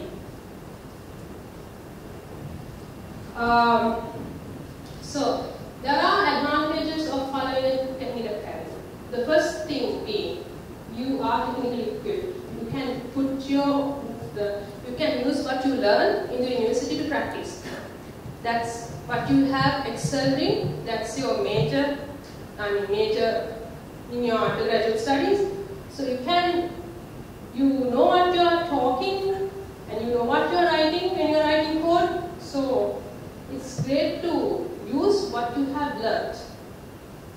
And the other thing is, a person cannot be technical for a long time. Even if you become a developer will write code 100% time, 100% of his time or her time during only the first 2 years. After the first 2 years, you have to take up more responsibility. Designing, talking to people, mentoring other people, communicating to others what you have done, learning from others. I mean, these days, I fight for a chunk of time to write some code because all I do the whole day is meetings, talk to people, talk to some people, talk to people, I don't know, mentor people. So after a time, even though you are in a technical career, you will not be writing code. So if you at least have a passion for it, make use of it at the time you are hitting the job market, because you end up becoming less and less technical. It's not the other way around. You cannot become a manager and go back to becoming an engineer. You can become an engineer and go to become a manager always, anytime, like this. You can drop a technical job and go to become a manager. I mean, as long as you develop become an extrovert, not become an introvert. So, and being in a technical career, you need to interact with other people. So, building up your communication skills, leadership skills are very essential as you go up the ladder. So, if you put your head down and keep writing code, you will be writing code for the rest of your life, and you will be a back office engineer. You won't talk to a single client. You will be just writing code 100%. Right? But if you go on the normal path, if you develop yourself personally and technically, if you have a balanced technical career, you will go on the normal path where you become a technical lead and an architect. And so there are great engineers. Like being a mature engineer, that's a nice article about being a mature engineer. Google it and you should read it. You should Google it and read it. So in my team, there are fantastic engineers who are like, you can beat me in coding and analytical skills 10 times better than me. But what I give them is motivation. I facilitate them. I try to groom them into becoming leaders. And when they are leaders, you can also So be happy. So when you are a leader, I'm not talking about becoming a manager. Being a leader is more rewarding than being a manager because you groom more leaders and you give them, you tell them it's not just writing code. It's in order to become a better person and a more successful person, you have to open up, not just write code and communicate, tell others your designs. Like if you hear two people talking and if you know that what they are talking is wrong, jump in, help out. That's how you build yourself. So this is the time where you can grab your chance and do something technical and put your ability to test. Because you can always go back and become a manager, not the other way around.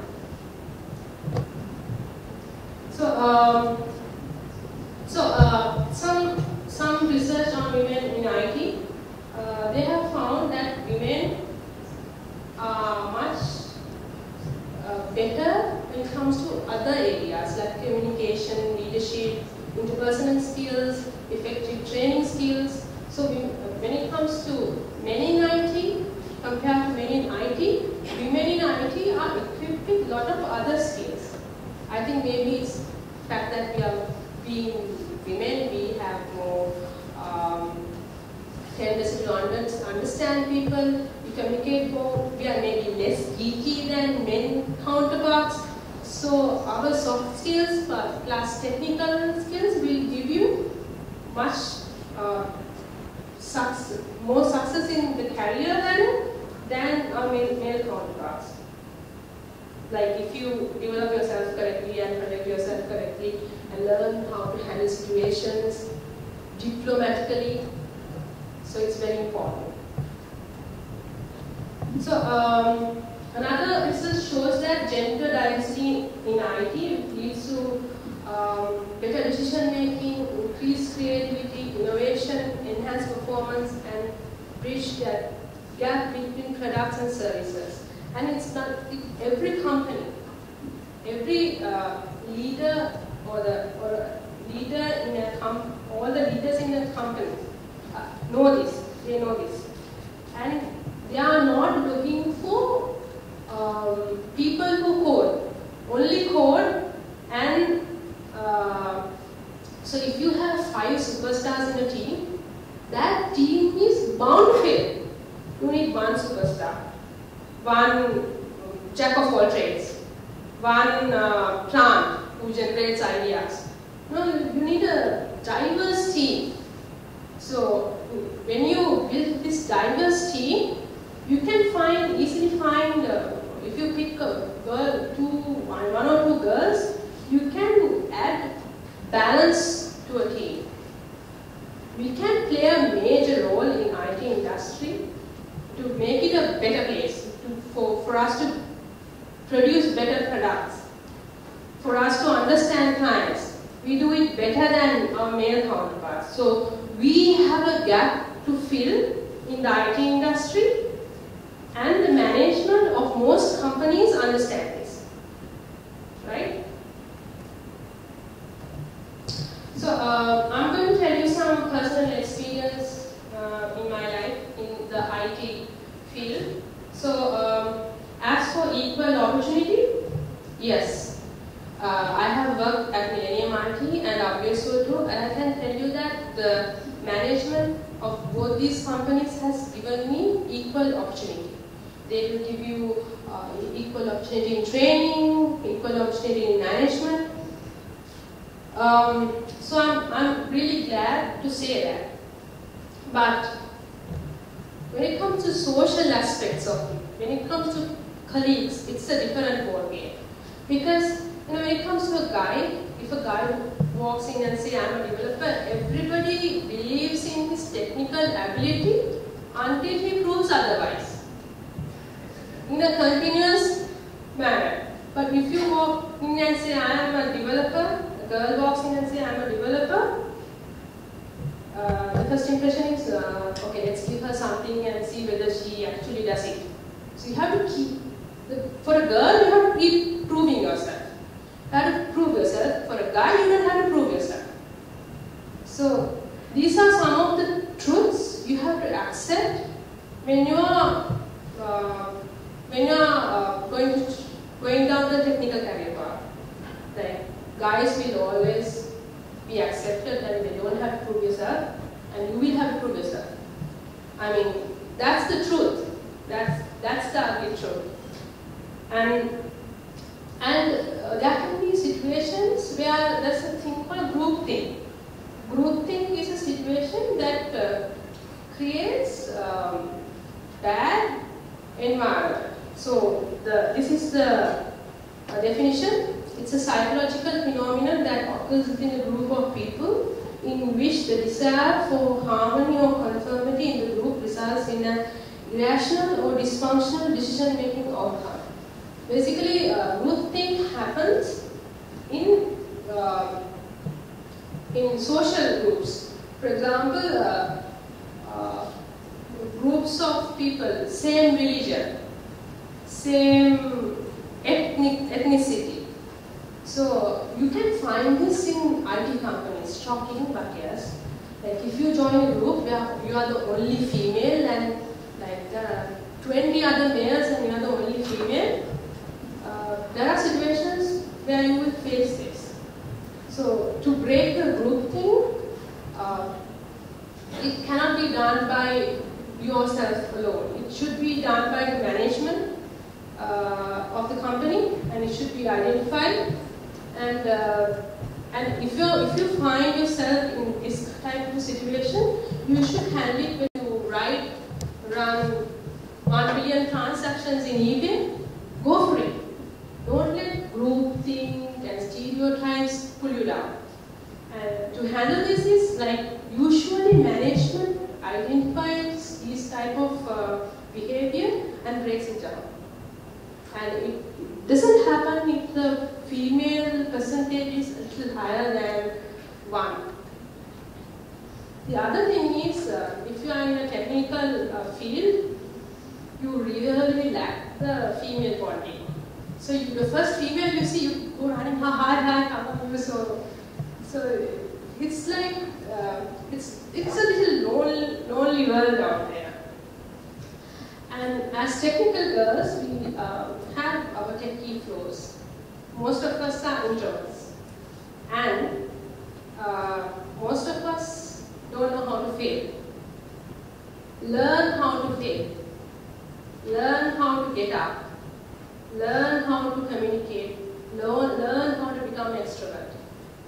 Those are very important things. I know being in Moratuwa, I bet you have never failed the exam. Okay, and then of course you have to face a few male chauvinists who thinks men are great, women are. So just ignore them. Confront them if you can, or else ignore them. If it really bothers you, try to talk to them, or just ignore them.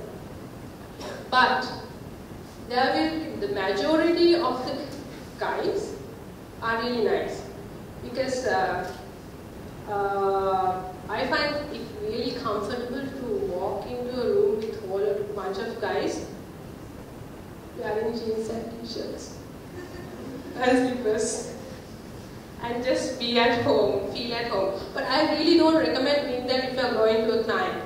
Wear your hair right, polish your shoes, wear lipstick, lip balm, because in those countries your skin dries up. Be very professional.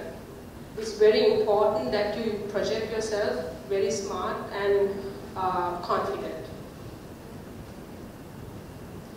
Okay, so the final thing, so you have to define your own success.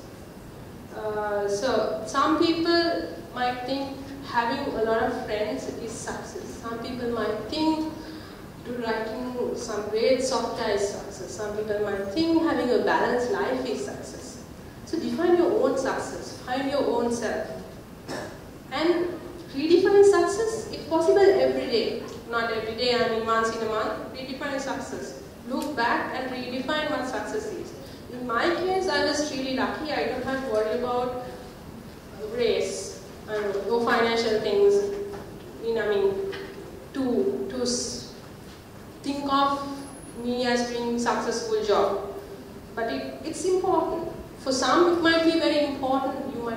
to take care of your parents, so you might have to define success by how much you earn. In some way, it depends on each individual. Success is something unique to yourself. Don't let anybody else define it for you. Don't let a man define it for you. Don't let a woman define it for you. Define it for yourself, in your context. And redefine it, revisit it, so that in your deathbed you will not regret it. I'm not saying don't have a successful career. Have a successful career. Have successful other things as well. Because in the end, you have to be happy as a person. So you have 30 years of career ahead. Like we might start our career when we are 23. I mean, we might retire when we are 55 or so. You have 30 years of career ahead. Just don't stick to one area. Experiment, learn, and be happy. You might lose your freedom to experiment when you have more responsibilities, housing loans, car loans. Just so, this is the time to experiment. Don't be afraid. Start companies.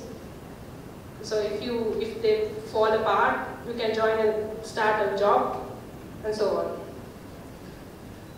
So success in the end is enjoying what you do and getting what you want out of it and doing it at your best. So that's it from me. Any questions? You said like learn to get up, right? When you learn to fail and then get up. What would help you when you really want to stand back? If you can tell them like how you build up that support around you. So when I fail, at something, okay, I failed to meet a deadline, right? So at 10 I'm thinking, okay, I should be releasing this only 2 hours now. Today I have to release this, what to do? So I think of the worst possible thing that can happen. Like a client might call, this thing might happen. So when you think about the worst possible thing that can happen, you realize that it's not bad after all, right? That's one theory I use to fail gracefully. So you pack up and go home and sleep and fix the bug the next day. Thank you. Thank you very much for such a great session. Winding up, we have a very distinguished presence. Ms. Vishaka Narayankar was the former head of Department of Computer Science and Engineering, University of Moratuwa. Today, she is also a senior lecturer as well as the Deputy Project Director of the HEPC project. Madam, I invite you to speak on the topic of striving for excellence. Thank you. I have very good news for you. Between Dibutu and Iraqi, they kind of preempted my speech, so I'm not going to, though the organizer says I can talk for any amount of time I like, I'm not going to do that. You more or less heard what I wanted to say from these two, and I wrote this last Tuesday, the day before yesterday, when I was sitting at a conference which said dangerous demographics, the women in higher education. So where we sat and tried to understand why is there a lack of female representation at the higher positions in higher education, not only in Sri Lanka, but in the entire Asian region. When we were trying to figure these out, one thing that people came up with was, it's not actually not only an Asian problem, it's a phenomenon world over, like in IT, even in higher education, at the higher positions.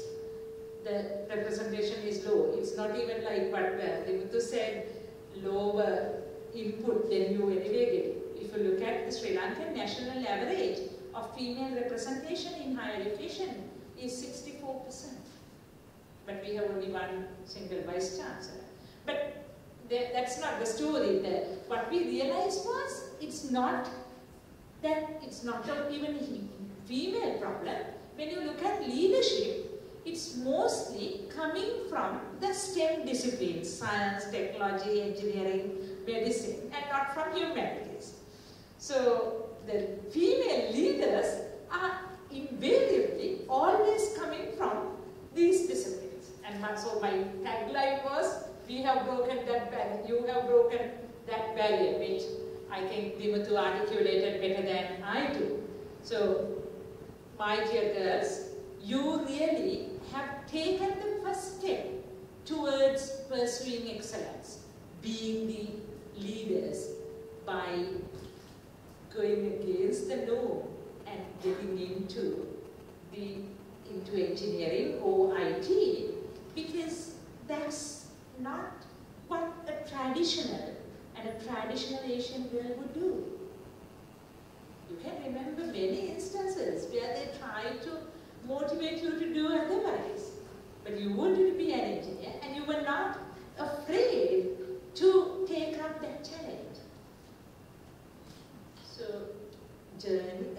you have started running that race or enjoying that journey, which would not have been for you if you didn't take that decision. Excelling in what you do is the only thing that you need to prove yourself. You heard Irangi and Malika perhaps talking about their personal experiences. We all came here not as extraordinary people. We were all trying to be those. I'm not going to fail any subject in my semester. I'm going to very often I still remember the discussion I had with Irangi just before she started her final year. My logic was how easy it is to get a first class. I mean, this is what you realize, right? It's not going to be a hard thing. So when we come here, what you did in your first semester was to do better. Try and push yourself so that you can achieve excellence. Now I feel whenever you want to do something, that is what you need to think about. Don't ever think about saying, hey, I'm a girl, I need time to wear my makeup, so I can never be punctual. No one is going to excuse you. You need to, whether you wear makeup or not, if you have to go to a class, a meeting, anything on time, you have to be there. Very often, people tend to think, oh yeah, I'm a woman, I can be different. Maybe it will work in other disciplines, I don't know, but I can tell you that it's never going to give you anything in a technological world. And don't expect to be treated like a second-class citizen. When you are among a crowd, whether at the university or elsewhere, I don't think we transform the day that you graduate. You don't get transformed to another life. What you inculcate in yourselves during the university life is what is going to get you there. Moratuwa had a batch of 50 students with 6 girls. Yeah. And we never saw it. I came halfway through after my higher studies, when I came, they were halfway through their studies, but I never heard from any of those girls saying, oh, we are girls, madam, can we go early? Or can we not do this because we are girls? Moving on to, there were smaller numbers and smaller batches, so we always had very close rapport. But coming to the batches of Irangi and them, where we had 100 students, very often my personal feeling was it was the girls who actually took leadership in doing activities. But we know who is the boss, but it was never showing it in that way, but they never said, madam, can the boys do this and for us to leave? Sometimes we had to tell, and the culture at CSE was very often, it became a problem for me, because when everybody is hanging around, I had to hang around as well. Right? So sometimes you're wondering, can't we send these girls home so that I can go home? But you don't do that. So don't even think that you should be treated differently because you are a woman. That is a very important thing. Like she said, you should be very comfortable walking into a room full of men, just wearing the same slacks and the t-shirts that they may be wearing, or in a very formal, nicely dressed manner, whatever doesn't matter, but you should be comfortable and expect to be treated the same. That is very, very important, my dear children.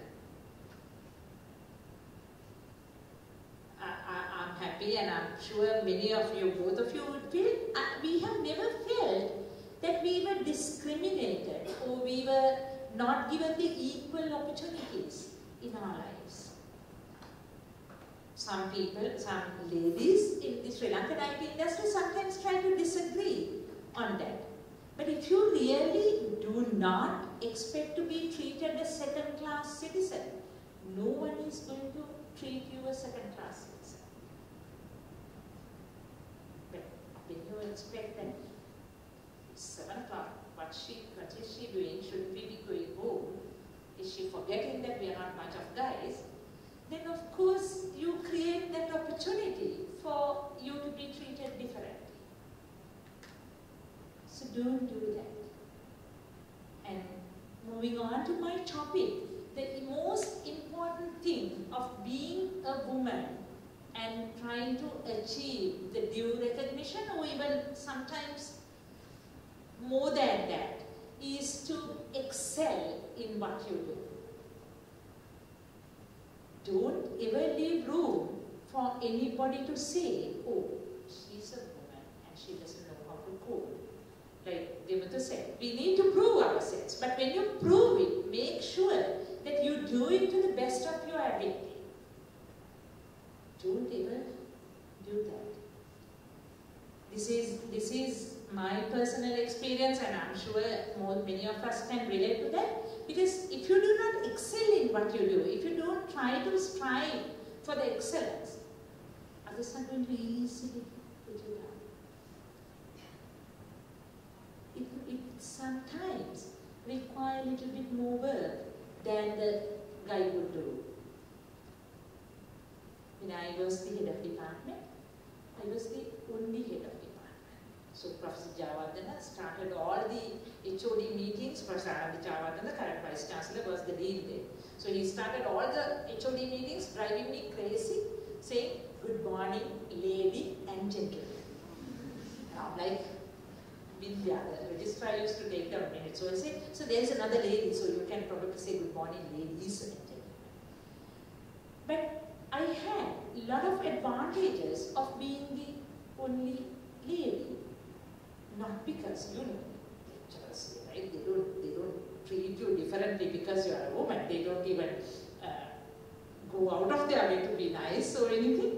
But I knew that I had to prove myself. So every meeting I went with all the minutes read, things marked, and trying to make advantage of whatever that is.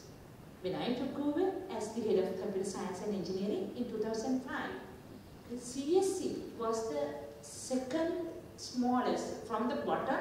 We had materials engineering, and then we were the smallest department in terms of number of cadre positions, number of the amount of capital we were getting. We were not, because we were a young department and we were not treated properly. Within 3 years, actually CSC became the second largest department in the Faculty of Engineering. Even as of today, we are second only to the civil engineering in number of cadre positions, in terms of the grants we get, everything. Why? Because I tried to, every meeting, I knew that I had to convince them that what I present is as equally good as what they would present. And because I knew that I had to do my homework proper, I probably convinced them better. very often during at the Senate, I felt that if I had appointed a Vice Chancellor, listen to me with perhaps sometimes with more respect than he would do for the other male colleagues.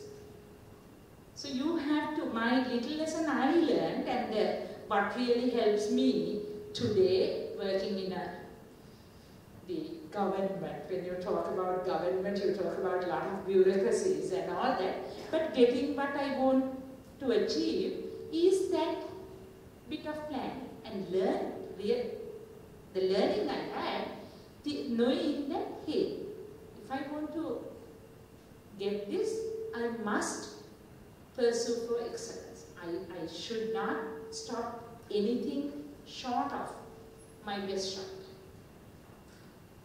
So that's what and I can tell you, I can even embarrass these two girls relating the stories they did. Very often, we see at CSC, when the guys are somewhat complacent and happy that, oh yes, commitment, it has all the letters, doesn't matter whether it's in the same straight line, it would be the girls who would say, hey, no, we have to take it down, put that straight line and put it again.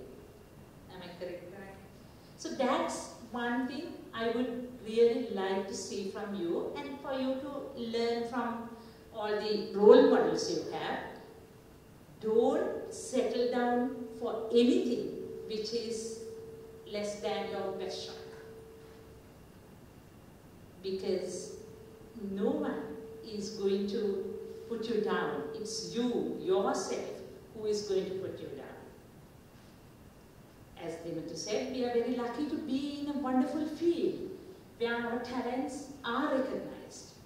Of course, you probably have this problem of the world believing, oh, guys are better IT people. But thanks to your senior girls, I think we have really changed that paradigm as well. Oh, can I have a Moratuwa girl with a first class? Is something that I have heard many times from the wonderful employers you have. It's not going to be something hard. It's a career that would give you all the pleasures in life. The first thing I noticed in Dimitri's presentation was, oh, it was actually defined in a book that I read 6 years ago. How old is your child? 3. And she was doing her 6 years ago. You just started your MSc. That was a time that she was actually trying to prove herself in her career. But she had time to read a book and remember what was in that as well. So it's not that it's all work and we don't have time for fun and all that.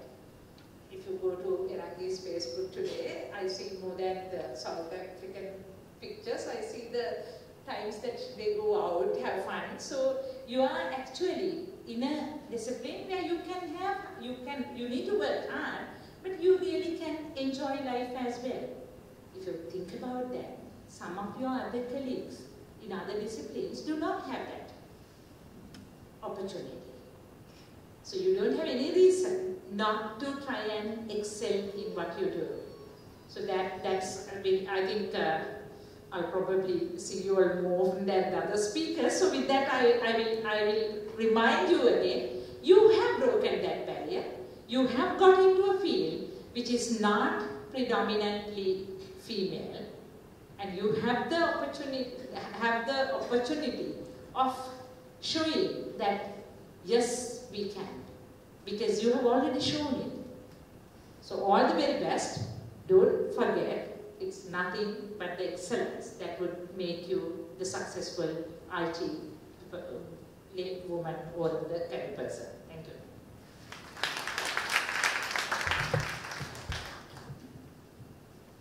Thank you very much, madam. And now to a very special event. That's the launch of the CSC News Magazine, honoring the top 10 women in the IT industry today. Hashini, Mrs. Upamalika, we'd like you to launch the magazine.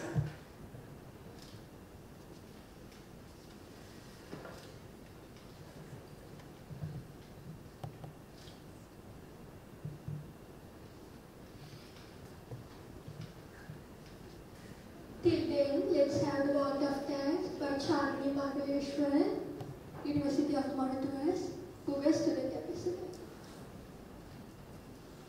Good evening, everyone. Firstly, I would like to thank Mrs. Vishaka Nanekara, Mrs. Upamalika Ratnaika, Ms. Dimudrila Ratna, Ms. Irene Costa, Ms. Tirthi Jainmani, and Ms. Shashmin Ajman for accepting our invitation amidst their busy schedules. And I'm certain that your words will have inspired each and everyone who was presented in today's event. And I would also like to thank our media partners, Digit Magazine, with providing all the media support.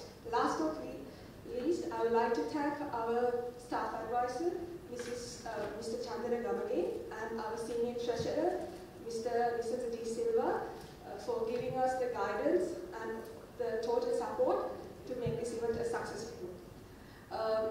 Before we wind up, I would like to invite you all to the podium to have a group picture.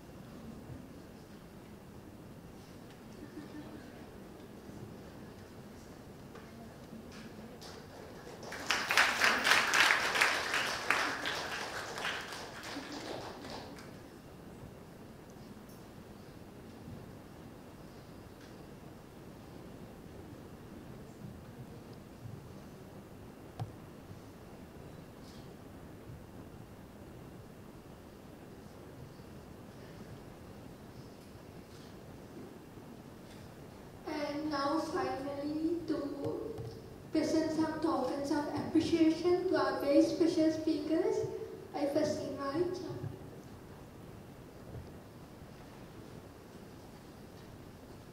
Mrs. Upamalika Ratnaika.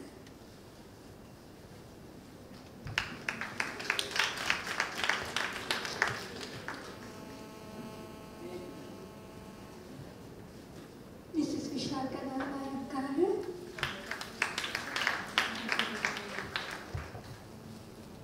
Mr. Irangidi Costa.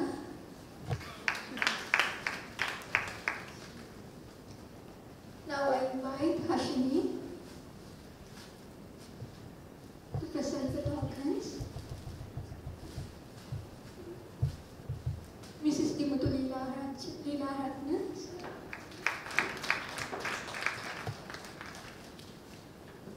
Miss Diyanti Jaiman.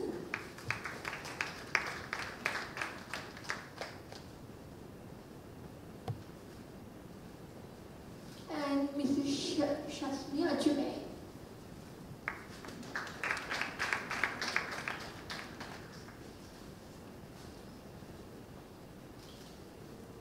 Thank you very much. So now we conclude the events.